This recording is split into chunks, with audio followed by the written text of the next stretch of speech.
everybody, this is Tony. And this is Paul, and we're coming at you from the Friends for Life podcast, where we discuss the ongoing lives and issues of people with developmental disabilities to spark positive change in the field. And we have a lot of fun doing it.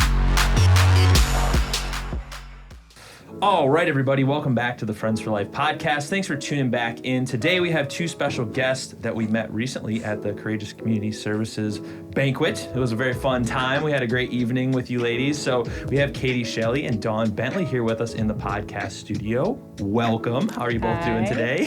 I'm a little disappointed, actually, because you forgot to mention that we were at the cool table. The cool table. Yes. That's why you were invited. Just to clarify. Yeah. We were the best table of the night. We were the rowdiest table of the night, which is... Thanks to Tony.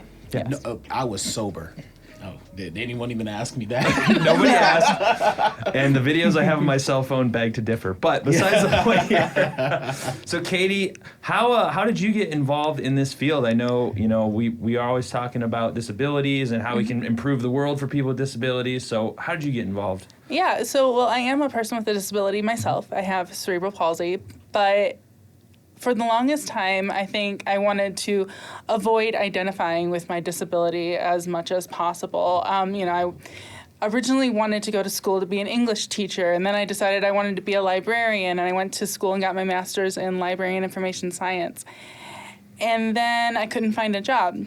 So around that time, I was working at the Toledo Museum of Art in membership and visitor services, working at their front desk, and I decided to go back to school. I kind of had an epiphany moment in finding some things at the museum that were not as accessible to me as an employee as they could be. And really, I've always loved historic architecture, but, a lot of times historic architecture is not the most physically accessible. So I was curious, and I had heard about the disability studies program at the University of Toledo, if I could do a master's thesis focusing on historic architecture and compliance of historic architecture with the Americans with Disabilities Act and beyond. So that's what I did. I went back to school at UT, got my master's with a focus on disability studies, was also the graduate assistant for the disability studies program. And then after I graduated, became a disability rights advocate for healthcare and public access with the Ability Center of Greater Toledo. Now, fast forward 3 years. I worked for the Ability Center for 3 years, and last year I heard that they were interested in collaborating with the Toledo Museum of Art, my former employer, on creating a position called the Manager of Access Initiatives. And this person would be in charge of ensuring that all museum practices, whether it's physical accessibility or our programs, are accessible. And I knew that was a perfect fit, and I knew I had to apply because I love the museum. I love making things accessible to people with disabilities. And I've gotten to a point where I know that I can use my experience as a person with a disability to help others with disabilities. And that's what really drives me in my day-to-day work. So I applied at the museum, and I am now manager of Access Initiatives. So. Yeah, that's so awesome. Yeah. And a really good one, too. Oh, well, thank you. Yeah. Well, the museum is just like an institution here. Like everyone's been to the art museum. Yes. It's a national institution. Yeah, I mean, really, it's... Yeah. It's like, it's not just a local thing. I was just talking to somebody yesterday actually, about how Toledo's like one of the most underrated places because we have all this amazing stuff. We have like one of the top, I think it might be the top-rated metro parks in the country. We have the top-rated museum in the country. We have top-rated zoo in the country. And everybody just knows that we have Jeep manufacturing. It's like, what a waste. What a waste. Like we have glass. Yeah. Which is kind of funny because we're the glass city, and like half the people don't even know that we have Libby. Yeah. But enough about that. Dawn, where did you get your start? Because, you've been involved for a while as well. Yes. So I also am a person with a disability. I have ADHD, an invisible disability. So I'm pretty passionate about that. But I had an older brother who had cerebral palsy, who passed away in 2005. And kind of like Katie, I never really thought about it as a career. I actually went to school for accounting and finance, which is sort of funny when you I didn't know that. Yeah, I was actually really, really good with numbers, but ADHD and accounting don't really mix well together. Ask my wife. Yeah. So fast forward, I actually found out about a summer job my freshman year of college at a place called the Ability Center. Camp Cricket was yes. It was an inclusive camp for youth with and without disabilities. What's actually super cool is at the time it was really progressive, but not even just in the early 2000s. My brother and I were campers there in the late 80s and early 90s. So I became a camp counselor. Fast forward a couple years, and Katie Shelley was one of the campers there. Yeah, I forgot I skipped over that part of the story. I figured you could tell it. Which, I mean, you want to talk about making yourself feel old. That makes me feel old. But Katie was a camper there. I actually think my sister was your counselor. Yeah. And so, again, like at the same time I'm working there, I'm realizing, gosh, like this feels so natural. It doesn't feel like a job. You know, I'd grown up going to my brother's IEP meetings and my parents being advocates. At the time, we didn't know as much as we do now about inclusion. He was the Easter Seals poster child. For years, he was one of the first Target wheelchair models. He was in some of their, the ad campaign. So we really were passionate about inclusion as a family from the start.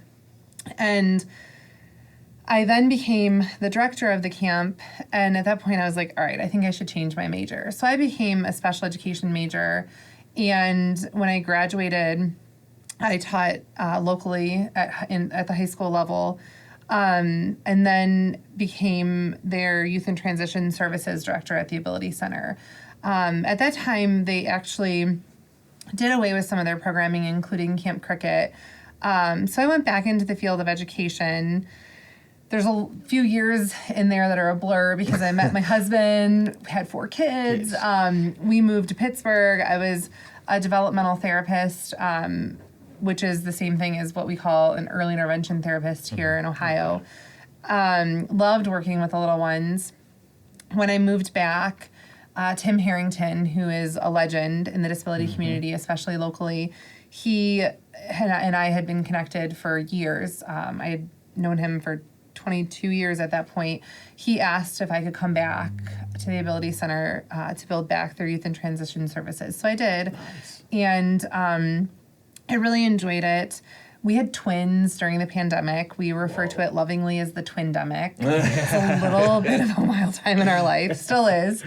Toddler twins are a whole new level.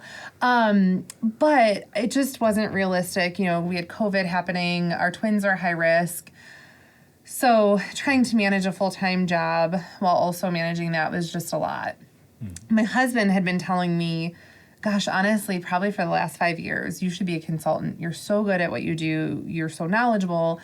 And it's sort of like when your parents growing up tell you should cut your hair, and you're like, oh, you're so annoying. And then your friend makes a comment, and you're like, I need to get a haircut tomorrow. Like the power of peer pressure. So my husband's been telling me this for years. I'm like, yeah. And then I actually had a really dear friend and colleague say to me, you'd make a really great consultant. And I was like, maybe this is something. And my husband's like, I've been telling you that for years. Like, I know, but it's different hearing it from your friends. So Become my friend. And then I know, right? Yeah. So in January, I made the leap and started my own LLC, CAIRE, CAIRE, which stands for Community Access, Inclusion, Representation, and Equity. My whole purpose is basically to work with community organizations, businesses, spaces who want to become more accessible and inclusive, whether it's a school who's looking at building a new elementary school building and they want to make sure that they're using universal design and making sure that the full space is accessible. Whether it's a local organization like Toledo Museum of Art who's looking at their classes or their summer camps or their family center and they want to make that more accessible and inclusive. So I do a lot of consultation work in that area as well as training opportunities. So, DEAI is such a hot topic right now. It's such a necessary one that really we should have been talking about for the last 30 years. I feel like we have been, any of us that have been in, disability rights, human rights, we've been screaming this from Screaming the it, yeah. rooftops for the last 30 years. But now that it has I don't know what that means. I'm sorry. No. Yeah, I'm the guy that's here for clarifying terms. Yes. DEAI. So diversity, equity, access, and inclusion. Yeah. Got it. And now that it has that label and it's become sort of a buzzword, people are giving it the attention that it deserves and that it's needed for so long. The only, I don't want to say the only problem, but where I'm coming in is saying to people, hey, don't forget that disability falls into that, right? Like when we think of diversity, equity, access, and inclusion, we're thinking of, you know, when it comes to different races, we're thinking of LGBTQ+, we're thinking of gender equity and women's rights. Nobody's talking about disability. And so I really want to bring that awareness to different groups. Like, I think it's great that we're having this conversation. Just remember this group as part of that when you're having that conversation. Because sometimes the A isn't even part of the acronym, like the A for access. Sometimes most of the time, it's just referred to as DEI, so diversity, equity, and inclusion. So really making sure that, you know, we're encompassing everybody when we're thinking about diversity, equity, and inclusion. Yes. And access. So that's one of my goals with my LLC is in providing training in that, you know, disability education, employing people with disabilities, creating inclusive and accessible spaces through universal design. That's another buzzword for you. Yeah. Are you familiar with that one? No. Okay, so this is getting all fun. the Like we get edgy. excited when we get to talk to people about things that they haven't heard of. So you've heard of the ADA, I'm guessing, right? Okay. Which Americans with Disabilities Act. Yes. So when you work with a lot of organizations, most businesses and organizations know that they have to be what they call ADA compliant, right? There's like a bare minimum that everybody has to meet. What I would love to see happen is for people who are truly passionate about accessibility, adopt a universal design approach. And the purpose of universal design is that anybody, regardless of their race, their disability, their gender, their age, they can access the space, the program, the service. So when you build a building, you're designing it in a way where anyone can access it, all the way to the lighting. Like you think of, you know, do you have fluorescent bulbs? Do you have dimming switches for someone who the lighting might be too much? And so that's one of the other pieces that I feel really strongly about educating the community on is what does universal design look like? And to be really honest, if you're starting from scratch, it's not any more expensive to build something, whether it be a program, a service, or a space, using universal design versus, you know, just the standard ADA compliance. Right. And it's a lot easier to incorporate these things from the get-go than to retroactively make sure that they're included. Now, I just want to know, I mean, do you guys have people that you come around with pushback? There's been certain places that I've looked into purchasing to try to have events in, and they were not compliant to the level that I felt secure in signing the contract. And to me, it's still kind of confusing. Yeah. But do you guys get that? Well, so not in my current job, because thankfully the Toledo Museum of Art, I mean, the whole reason in creating the position, they recognize that they're not where they need to be. We are ADA compliant, but they recognize that, you know, we can go above and beyond and really be more inclusive of everyone, and that's really the museum's goal, is to foster that sense of belonging for everyone.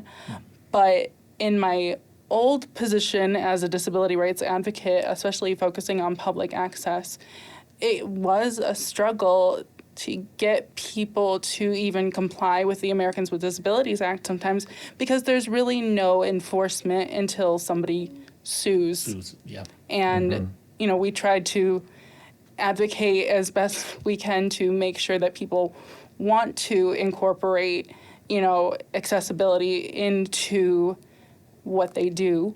But at the end of the day, if nobody's going to fault them for it, even if they should, then they're not going to do anything.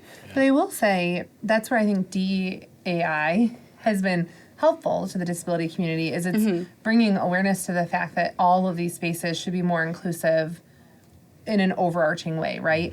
The other thing I will say is Toledo is a small town in a big city. My husband is from Pittsburgh, I said earlier. He he jokes that it's like 1 degree of separation here. He's like, we can't even watch the news without you being like, I went to school with that kid. But I think that's also the benefit to our initiatives is that Toledo is all about relationships and community. And I feel like the more you're in the community and you're really trying to build those relationships, the more willing people truly are. I mean, I think there's been a big shift over the last 10 years, especially, Right. where more and more organizations are realizing that they have to do this to stay progressive and to stay competitive. I mean, it's the direction that we're going as a community. Right, because I mean, you want people with disabilities to come into your business and spend money. I mean, why wouldn't you? Why would you exclude someone who, deserves to be there and could potentially provide you with business? Yeah. So, yeah. One thing I notice with a lot of the terms that are used in the disability community, I don't know if this is the right way of looking at it, but I feel like they get hijacked a lot, and then like a lot of other people take them and use them, and then you guys get left out of the conversation. Like people with disabilities get left, like you said, out of the conversation. Sometimes they just take the whole access part out of things, and that's one thing. Like why we started this podcast is like to raise awareness, because I don't see a lot of people talking about this on the internet. That was one of the things that Tony was like, hey, we really need to put our voice out there, because there's some people talking about it, but the internet's a powerful tool, and a lot of people yell really loud on the internet, and like sometimes I feel like the important stuff gets lost. So does it ever feel that way, like, hey, you're just kind of jacking our style here, like what are you doing, and then leaving us out of the conversation? I don't know if, I guess yes and no, right? Like, I don't think it's intentional, and I have found that when you say to a group, hey, what about disability? They're like, yeah, like let's include it, right? And so because it's not intentional, I think, and to Katie's point earlier, I think historically as advocates on the disability side, I think the Ability Center has made a huge shift in this way over the last, 5 to 10 years. We always took this like reactive approach, right? Like you pissed us off, and then we're coming after you. Yeah. And I feel like we finally realized that it's so much better to play in the sandbox if you're going to share your toys. And so I think, taking this proactive approach of not, coming at someone saying like, you're doing this wrong or you're forgetting about us, but like, hey, can we partner? Can we collaborate? Right. Can we work together? I've found people have been really receptive to, because to your point, when you look at diversity, equity, access, and inclusion, even equity, when you think of equity, a lot of people think of racial equity, which is so important, but people aren't always thinking of women. They aren't always thinking of people with disabilities. So I think, but what I've found is when you're working with different organizations who have these, this passion and these missions, the minute that you mention, hey, what about disability? They're like, oh yeah, like join us, come be a part of the conversation. Like, let's move this forward together. Exactly. And I have heard from multiple people that, oftentimes until disability affects your life, and it can affect your life at any time, whether you or yourself become a person with a disability or someone with a disability, oftentimes it's just off your radar. My parents would tell you that until, I was born, they really didn't know any other people that had disabilities. But once they had that connection, they became really fierce advocates for making sure that I was included. So I think, also when you're able to make that connection with people and kind of let them know that, no, this might not be something that you might be thinking of now, but that might not always be the case. Disability, 1 in 4 people in the United States has some sort of disability. So Or will, right.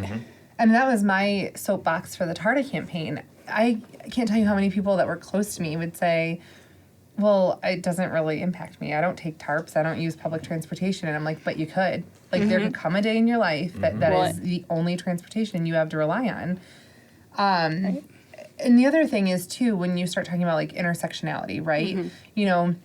someone with a disability who also is someone who's gay, who is also someone who's Black, they don't separate those three pieces of themselves, right? Like, they're not going to go to this organization just to receive services for one piece of themselves. It all blends together. And so I think the more we as organizations can work together to see that and to really look at a multi-system approach, the better we're going to be as a community at giving true whole services. And that's something Tony talks about. Collaboration. That's Almost all. had a tear come down. Because what would it serve us not to have other agencies who do the exact same thing, like what Friends for Life does, not come on our podcast? Like, that doesn't make any sense. We all have the same end goal, Right. We're just separate entities essentially. But another question, Toledo Museum being a huge thing. It's huge. Everybody knows about the Toledo Museum. Yeah. I So used to always feel rich when I would walk Yeah. up the steps. Like, yes. I finally made it. But what are some things that you've been working on in your new position? So we did, I, along with Aaron Curley, who is the CEO of Engaged Studio Architects, who I worked alongside in some of my projects at the Ability Center, we went through and we did a physical access audit of both the main museum building as well as the glass pavilion to see what it is that, we identified as,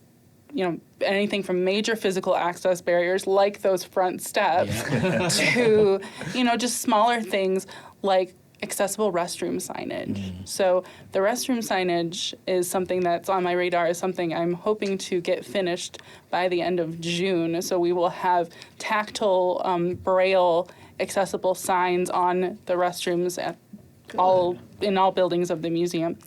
But that doesn't mean that I'm not cognizant of other things like the front facade of the museum, and we're starting to plan how we can make the museum not just physically more accessible, but then also thinking about programs. And this is something that until I came to the museum, I didn't necessarily realize, but we need to make sure that the art is accessible to people with disabilities too. So if people can't see the artwork, how can they access that? So I've been working with our manager of gallery interpretation to research some best practices. Some museums have tactile art, like 3D printed art that is like a image of a 2D artwork that you can actually feel what's going on in the image. So anything from things like that to just providing image descriptions for all of the pieces in our collection. So a lot of this stuff, unfortunately, it takes time. Like with anything, with any advocacy effort, it's all going to take time, and I want all of this done yesterday. But, we're slowly making this shift and really making a difference. We had a group from the Site Center of Northwest Ohio come in and help us test some of the things we were looking into to increase label accessibility for the artwork. So how can we make the labels more accessible to those who are blind or low vision? If they can't read the labels at all, can they scan a QR code? We're bringing back the QR code. Yes, we are bringing back the If you QR ask code. anybody in marketing, they're like, "Oh my gosh, QR codes," and I'm like, "But they make accessibility Yeah. such a beautiful do, thing." They yeah, really and- do. And so, like, That's the current battle we're in, right? but, can we scan a QR code and have that image description be read by a screen reader? Something like that. So that's all, we've all got all of these things in process. I cannot say when each individual thing is going to be implemented, but know that it's on my radar and I'm working on it. That's awesome. That is super awesome. And, these things are super important. Like for someone like me, I don't have a disability. I'm just like an average white guy. Like I always say that. And it's just like, Pretty fly for a white guy. but like, no, these things are so important because I would never think of that. I just go to the museum and I'm like, ooh, cool. Wow, this is awesome. And I'm 6'1", I can see everything perfectly fine. It's not an issue. So it's awesome that you're able to make these changes in the world. And like, I love the disabilities field in general because everybody just wants to like help and make things good. Like I've never seen anybody argue or fight about anything. I mean, I'm sure they do in some of these meetings that Tony's in all You the time. haven't seen us in meetings about QR codes yet. Should we have a QR code for our podcast? I don't even know. I haven't used a QR code since, well, the pandemic with restaurants. Yeah. I got to a restaurant. I'm like, what do I do with What this is thing? this thing? How do I scan this? But what do you think about the whole? One of the first things right when we started our podcast, the mayor's initiative went down, and there was all that cool stuff. The Ability Center are, they're big advocates of it, and I think they're on the committee. And, so how do you guys feel about that? We were actually, the Ability Center itself was a big part of that. So Sam Meldon, who was at the Ability Center, he's now with TARDA. He is also a city councilman, and he's also a parent of a child with a disability. So he was really instrumental in really connecting, I think, the city with the Ability Center and making that happen. So we're pretty excited about it. I mean, I think it's going to make the work, I don't want to say easier, but more streamlined for places like TMA, the Toledo Zoo, Imagination Station, who work really closely with the city.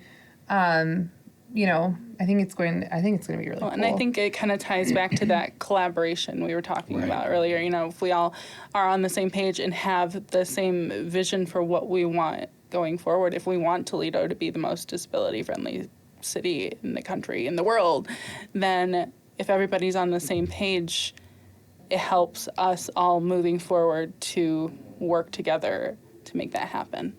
And to your point, you said earlier, I go places and I don't even realize, I'm passionate about youth. And I can't tell you how many families just don't go places because they're worried it's not going to be accessible. They just avoid them altogether in places that are meant for children, right? Like TMA's Family Center or the zoo, Solheim Cup, any event that it's like, oh, that might be really cool, but it might be too loud. The terrain might not be wheelchair friendly. So I think what's really cool about what the city is doing is it's really putting support behind the initiative. And then hopefully, as things sort of evolve, more and more families are going to be comfortable going to these places, accessing these spaces, and not feel like they're going to have to be nervous that they're going to have to leave with their child early because they couldn't access something, or it was too much this or too little of that. Right. So I think that's really exciting. Yeah, and I'm glad you brought up that sensory access piece, because that's something I'm also working with local autism provider organizations to how can we make our museum more sensory friendly for people who are on the autism spectrum or have sensory processing disorders. Can we provide a quiet room if they need to go somewhere to decompress? How can we make sure that we can dim the lights or provide fidgets, sensory kits like the Toledo Zoo has. Kevin Fong at the Toledo Zoo has done an excellent job of You met him at you the- met him at the I was community, gonna yes. say, Congratulations Yeah. to him. Yeah, he's a winner. Yeah. But yeah, he's done and rightfully so, because he's done an excellent job at really implementing, sensory accessibility initiatives at the Toledo Zoo, having those sensory kits, having volunteers help make the Toledo Zoo more sensory friendly. And I've met with Kevin, multiple times on how we can possibly make something similar happen at the Toledo Museum of Art. And even maps, like you think of, it's not, you get in the door and that's great, like if you can get in the door. But Right. it's what is your experience once you're there? Are the staff trained? Do the staff know, how to interact with someone with a disability? Your maps, your website, can someone go on your website and see what type of accessibility options that you have? When they get there and they hand you, that really fun Toledo Zoo map that everybody's excited about, does it have a key on there that shows its accessibility features? So I think when people think of accessibility, oftentimes they think of the physical building itself, which is great, right? Like that's certainly an important component. But what is your experience once you're inside that building? Are you having an inclusive and accessible experience? And I think that's where we want to make sure that we're taking these conversations to that next level. And that's where I've been so fortunate to work with Dawn, because I think as a person with a physical disability and someone who uses a wheelchair, I think that's definitely where my mind went when I first got into like the disability advocacy field is the physical access piece and thinking about access in a physical sense. And then as I've worked with Dawn and with others, it's really helped me broaden my sense of what access is, which, in turn has really helped me at the museum as well. So Yeah, that's really amazing. And like, that's the thing with getting to talk to so many people like Tony and I do. We learn so much, and it's just like, the thing is that I've noticed, I have a degree in anthropology, so like I'm just like trained in the humanities, essentially, like understanding humans and culture. And the thing is like we all just realize what we see every single day. So like what's normal for me isn't normal for someone else, or what's normal for you isn't normal for another person. And that's where this is so awesome to learn, because there's like this whole encompassing thing with accessibility where everybody's like, especially here in Toledo, they're getting a say in what's going on. And to boldly say to make it the most accessible city in America, I mean, that's a huge thing. I mean, you're competing with like Houston and Chicago and New York and things like that. You know what? I want to say this. It's possible. Oh, yeah. And the thing that I love about it the most, and it goes right into the mindset of what I do for this company and what I do in business in general. I find a lane and I stick to it. That is what I think Toledo should do. We're not going to be Detroit. We're not going to be even Dayton. Like, we're Toledo. We're Toledo. Embrace it. Yes. You will do better in Toledo. So. Yeah. But I joke with my husband. I'm like, I mean, gosh, we have it going for us. We're like the flattest, That's city, and like, I mean, that does help. It definitely helps. Like, I'm dead right now. but in all seriousness, I agree with you, and I think what Toledo has going for it that a lot of those cities that you named don't is that small town in a big city, right? Like, it's such a community. It really is. And I feel like that's going to help us take Toledo to the next level. What do you think is going to come from this? I mean, since we heard, it was a big thing on the news when it came out, this whole initiative, but then we kind of haven't really heard much about it anymore. Like, what do you want to see down the road, like 5-10 years from now? I mean, this isn't an overnight thing that's going to happen. So, what do you want? Yeah, much to my chagrin that it's not an overnight thing, I wish. But Snap your fingers. let's see, 5 to 10 years. I mean, I would at least, I don't know, what do you think, Dawn? So you've used the word a couple times. Like, everybody talks about like normal or typical, right? And it's so interesting because everybody talks about normal or typical when they're referring to someone who doesn't have a disability or, is straight and I would love to see us normalize those things, right? So like someone with a disability isn't someone to be pitied or victimized or treated as heroic because they have a job. Like, it's just normal. Like, It's their life. Katie and I are friends. We hang out all the time. We talk all the time.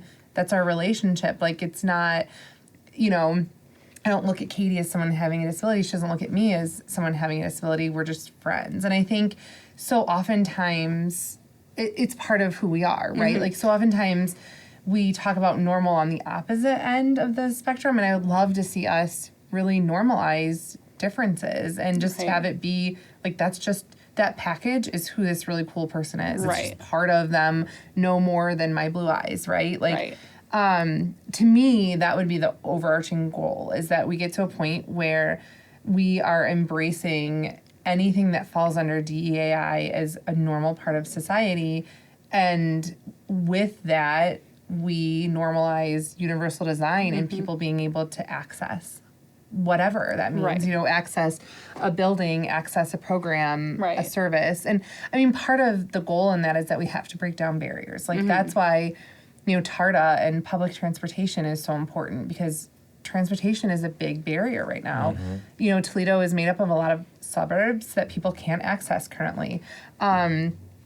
So I think, to me, that would be the goal in the next 10 years, is that we bring access to a point where it just completely normalizes these differences that we're constantly talking about. Right. And bringing about that, it's a culture shift, and it's, it's not easy to change people's perspectives, but that's why we're all here. Right. And if we can start to do that in the next 5 years, then in the next 10 years, we can use that culture shift to really go forward with some of these programs that we want to implement, making universal design, something that's prevalent in all major institutions like the Toledo Museum of Art or like the Toledo Zoo, like Imagination Station. And we're already starting that process, but I think if we can just keep chipping away at it in 10 years, I don't know if we'll even recognize, like, in 10 years we'll be like, oh yeah, that's just how it always was. But because 10 years ago, you know, we take for granted that 10 years ago things weren't as accessible as they are now. So 10 years from now, things are going to be even more accessible. And we might not notice that shift. And that's my hope, is that it just becomes so, for lack of a better word, normal. Yeah. You know, it's, you know, it's accessible to everyone. that. And we are just like, cool, this is how it is. Yeah, like this is the way it was always supposed to be. Right. And I definitely think it falls on us as adults. Like kids, they don't even see it as different. You know, my daughter, my 4-year-old, is in a classroom that's like a 50-50 split. So there's 8 students with disabilities on IEPs and 8 without. And her like first couple weeks into school, my sister was like, "Oh, like, do you have friends who are different? And you know, how are you enjoying, you know, spending time with them?" And she was like, "No, Mimi, they're all just my friends. Like, what are you talking about? They're not different." Like, and she didn't see it that way. Like, she didn't see her friends as having a disability, or to her, they were just her friends. And she already had normalized that, right? And I'd love to see us as adults adopt that same mindset of accepting differences and not seeing it as something that should be treated differently, but just melded into. Right. And if we can we are and what we adopt do. that, we can pass it, then hopefully, like, kids like Josephine's age, like at 4, won't suddenly, like, switch into a mindset of difference. Like, it'll just she'll just continue, like, as she is. Like, nobody's different. We're all just people. Friends, yeah. Because there will be no adult influence to tell her otherwise, because we're all thinking that way. We want to, well, at least I've been pushing at some point. We're going to fight an initiative to, instead of like developmental disability, we want to call it developmental differences, because it's truly just differences that we all have that really created. I think, and one of our buddies, Mike, he works with us, and he cares for a lot of troubled youth. He's what, 70 now? I think Yeah, I don't know. Yeah. I'll say yes. I don't have no idea. Yeah, 69 Yeah, or sure. 70. I'm pretty sure he's 70. But he doesn't like to label his people, because they feel a certain type of way about it. Like, there's the stigma, and I love what you brought up earlier. You know, if you have a African American who's bisexual or homosexual or whatever, like, which part comes first? And with the ID, there's this scary notion that when people, I think that most people have, when they hear disability, they don't think of being able to have an ability anymore. It's just, so, I don't know, I'm fighting for difference at some point in time. I just like the sound of it personally. But also, I think, and Dawn, if you want to say something differently, go for it. I guess I'm trying to fight for, I don't find a problem with the word disability, because I identify as a disabled woman. You know, my disability is an integral part of who I am and has shaped who I am as a person. And I guess I'm trying to advocate to say that, like, disability is not a bad word. It's Gotcha. it's a part of the human experience. But we shouldn't be stigmatizing the word disability. There's nothing wrong with that. Okay. You know, and this is the same thing. We had a conversation, Paul and I had a conversation about one of his buddies, the gentleman who went hiking. You went hiking with him. He's an African-American gentleman. And you want to tell him the story.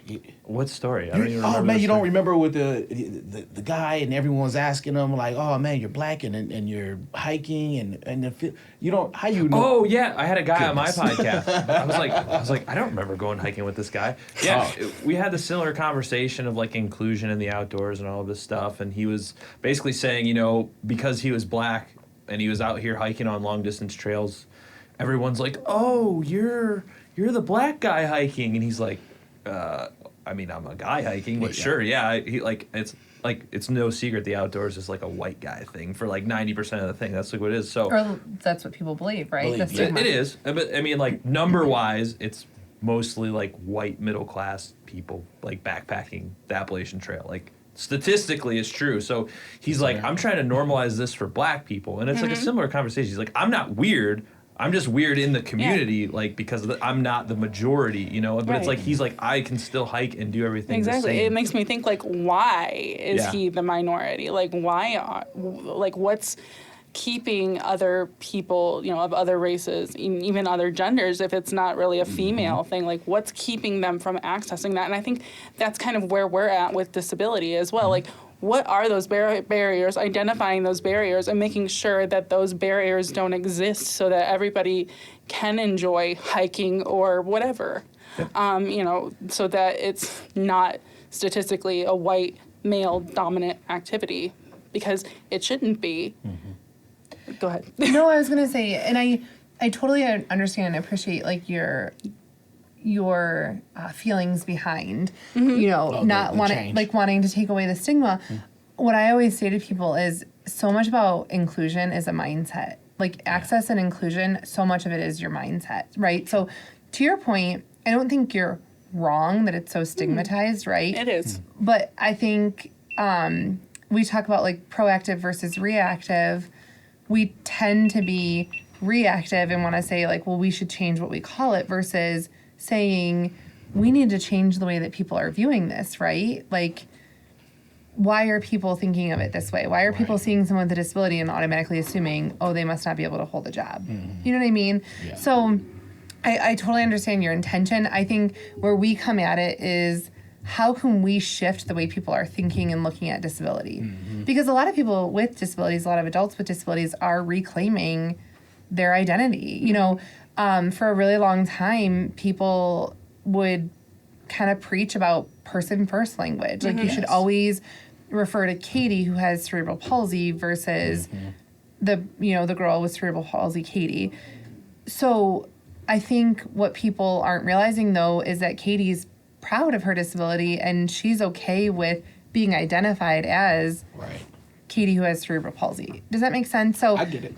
So I think what we're starting to do now is, and I probably said that in a way that's very confusing, but what we're finding as a disability community is we're looking at identity first instead of person first. So like, how does a person want to identify? Do they want to identify with their disability? And if they do, like, cool, like that's just part of who they are, right? You know, or, you know, and if they don't, that's great too. I mean, we're seeing a shift like with both person first and identity first. And I think it was like the Associated Press, I think, like put out guidelines. Like I usually use person first language in writing like an article, like talking about a person with a disability, but it should also always be deferred to what is the preference of that person. Yeah, we always say when in doubt, you know, use person first, but when you have the opportunity to ask the person. And if they prefer identity first. Then, yeah. Yep, exactly. Makes sense. I love it. Well, ladies and gentlemen, I hope you're all ready, because this is the part of the show that if you are a longtime viewer or listeners, you will be familiar with. If you're not, welcome. You're going to love it. It's time for Rapid Fire. Ooh. Yes, the point of Rapid Fire is I'm going to ask you 3 questions. That's why this wall's here, right? Yeah. For all the spit. No. Oh, you mean like throwing stuff. That should be the new Rapid Fire. I like it. Okay. And startle reflex would just like freak out. It would be awesome. Experiences galore. But I'm going to ask you 3 different questions. They are put in a would you rather scenario. We have had technical difficulties, folks. If you ever want to see us on YouTube to see the funny things that happen when things don't go right, please check us out. But other than that, are you ladies ready? Yes. I don't know. Define ready. Well, ready as I'll ever be. Do I win a prize at the end? Yes. Okay, great. It's in a gold box, right, gentlemen? Oh, goodness. Ladies and gentlemen, she's talking secrets. All right, here's the first one. Would you rather have a giant head or a high-pitched baby voice? High-pitched baby voice, because I already have a giant head, or at least that's what I think. I would say high-pitched baby voice because it makes me think of the part in Encanto where they're like, Mirabelle. Yeah. Yeah. We don't talk about Bruno. No. Okay. Would you rather have a superpower that you can't tell anyone about, or have a superpower only others can choose and when and where you can use it? Ooh. Not tell anyone about. I'm really good at, my old supervisor called me a steel vault, so I'd be good with keeping that a secret and using it to my advantage. There you go. Yeah, I don't know if I would trust other people to choose for me, so I would definitely want to keep it a secret. I hear that. All right, last one. Would you rather your plants talk or your animals talk? Well, no, go Sorry. ahead. I don't know if you've been really excited about that one. So yeah, I don't know if you've been able to hear her this entire time, but my dog, my service dog Petunia, is here with me, and she has been whining this entire time, and I have no idea what she wants other than she probably wants to go home and have dinner. So I would want her to be able to talk just so I can understand what it is that goes through her mind. And she's probably just bored, but Yeah. I love my plants. Katie has been in my house and knows that I have a little bit of a plant problem. is it a plant problem? Well, it depends on who you ask. I don't think it's a problem. I call it a hobby. My husband calls it a problem. That makes sense. But I would have to say animals. I'm a huge animal person. We have 2 dogs. And see, I'm referencing all the Disney kids movies because you can tell what age my children are. But I think of Frozen with Sven when he talks for him. And I just think it'd be so fun to especially dogs, to know what they're thinking. And except for I was thinking of Doug from Up, with the collar. Because and then it would just be squirrel. Squirrel. Yeah. I love it. yes. Some of my favorite movies. Yes. Great job. He's ladies. over there looking at us like you guys are talking in acronyms again. Yeah, sorry, I was setting up another camera, so I was just completely zoned out. Well, before we wrap up here, I want to firstly thank both of you for coming in and having this conversation. Tony and I always love to be enlightened, and we hope our listeners learn something and our viewers. Yes, yes. But before we go, you kind of already have mentioned it, but where can people learn more about you, your business, art museum, personal self, whatever you want to throw out there? Let them know. Dawn, I'll let you go first. Thank you. I will have a Facebook page soon, but right now you can email me at and it's Bentley, Bentley, CAIRE, CAIRE @gmail.com. Okay. All right. And if you want to learn more about the Toledo Museum of Art, you can go to www.toledomuseum.org. But I can also be reached personally at Katie Shelley. So that's KSHELLEY @toledomuseum.org. And if you want to follow Petunia on Instagram, her Instagram handle is @PetuniaTheServiceDog, all one word. Wonderful. She's a very photogenic dog. She's beautiful. She was great at the event too. Yeah, she's just chilling, hanging out, being cool. So, you probably get people asking you to pet your dog all the time. Oh, yeah. And she absolutely loves it. I always ask, because she is a working service dog, that people always ask first. But if I don't need her to perform a task for me, I'm happy to let people, if they ask, say hello and pet her because she is very affectionate and loves to say hi to everybody. I swear that's why she whines during meetings. It's because true. She's like, nobody's paying attention to me. Why? Aren't I the one that everyone's here for? Exactly. That's how I feel. She's too. a diva. Well, thank you both so much. I know you Yes, got places thank you. to be and important stuff to do, so we want to thank you. And we'll see everybody listening next week. Thank Sounds you. good. Thank Later, you. guys.